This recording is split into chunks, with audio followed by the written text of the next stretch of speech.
अस्सलामुअलैकुम जी, क्या हाल चाल है। उम्मीद है मेरी तमाम बहनें ठीक होंगी। मैं आज आपको माला जी ने जो मैसेज जारी किया था मैं वो पढ़कर आपको सुनाती हूँ।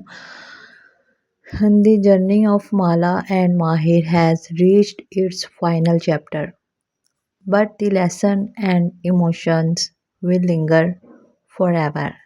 This novel is not just a story about love, it's about change, growth, and the beauty of life, unexpected paths. Whether the ending is happy or not, my heart will always hold this masterpiece close.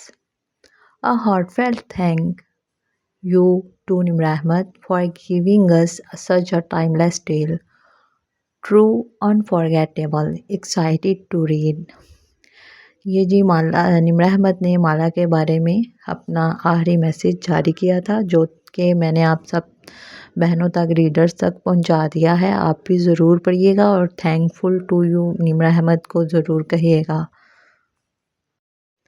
निम्रह Ahmad ने एक और message पे लिखा है कि 3 years of writing this book, 3 years of taking my laptop with me everywhere to write it, 3 years of writing Mala in 27 different countries, from airplanes to coffee shops to hotel rooms, 3 years of breathing with these characters, 3 years of growing and healing with Mahir and Mala, 3 years of making you guys wait for the next episode.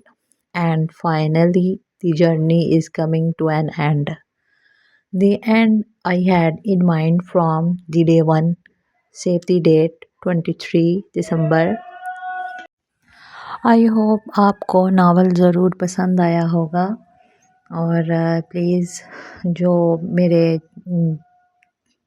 मेरे videos देखते हैं like भी ज़रूर कीजिए और मेरे channel को subscribe भी कीजिए ताकि आपको माला की लास्ट एपिसोड पर वक्त मिल सके। शुक्रिया।